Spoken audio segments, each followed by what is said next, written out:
This is it, the Mercedes CLS.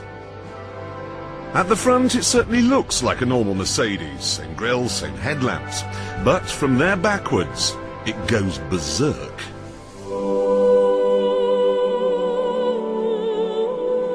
The idea is that you have a boring four-door saloon which looks like an elegant two-door coupe. I have to say, I think it's epic. I love some of the details too, the pillarless doors and the brake lights which look like aliens. Then inside you have a dirty great slab of unpolished wood and seats which massage you as you drive along.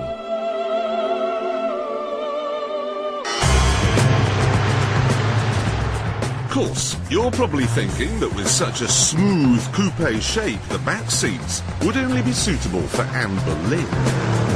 Well, yes.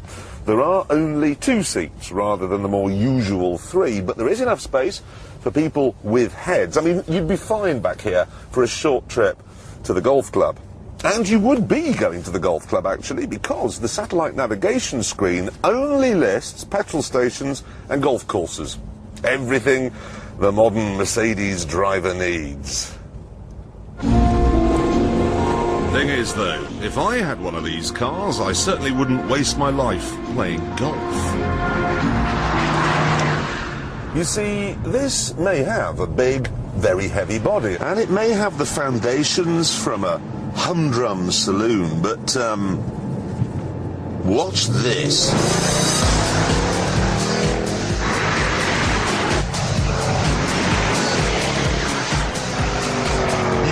The CLS with a V6 or a V8, but what I've got here is the AMG supercharged V8.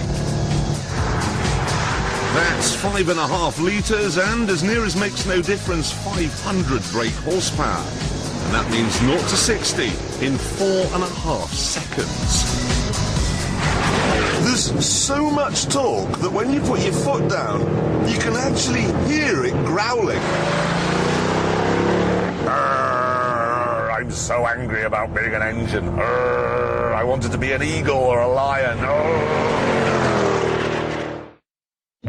Sadly, you don't get Merck's new 7-speed automatic gearbox. The engine would just rip it apart.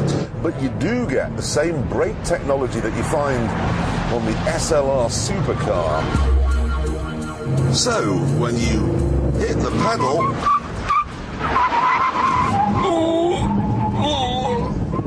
actually hurts. It really does, actually. It feels like my face is being pulled off. Ow.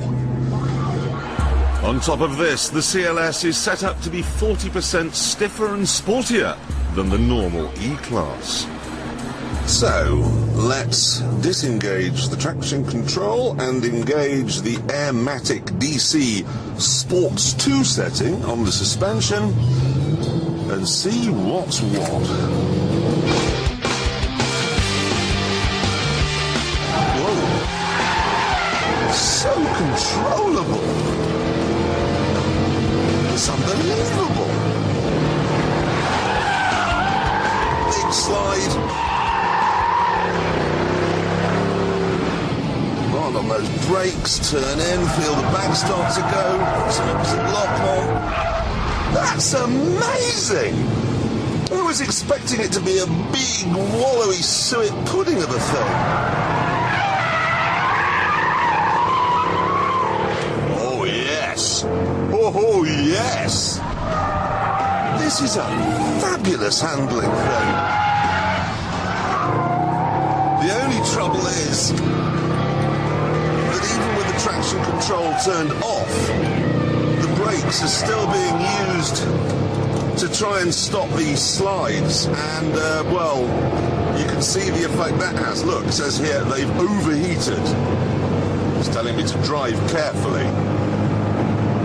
Okay, I'll ease it down to 140, but frankly I'm having too much fun to go any slower than that. Prices for the CLS start at £43,000. This supercharged version is £70,000, and that's a lot. But then it is a lot of car. In fact, there's only one thing that would stop me from buying one. It's a Mercedes. There was a time when Mercedes was a byword for absolute quality and fastidious customer care, but 10 years ago the top brass decided their cars were needlessly over-engineered. In other words, they decided to save money by cutting corners. The result is plain to see. In 1994, Mercedes was first in the J.D. Power Customer Satisfaction Survey in America. In 2004, they were 9 places from the bottom. They say that today the quality is coming back. They say they've cut their profits from 3 to 1 billion a year to make sure their cars are built properly.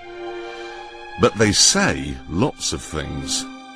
I mean, Mercedes say that this engine is hand-built at the AMG plant by just a few dozen of their most highly skilled engineers. Look, they even put a plaque on it saying that this particular one was handcrafted by Torsten someone or other.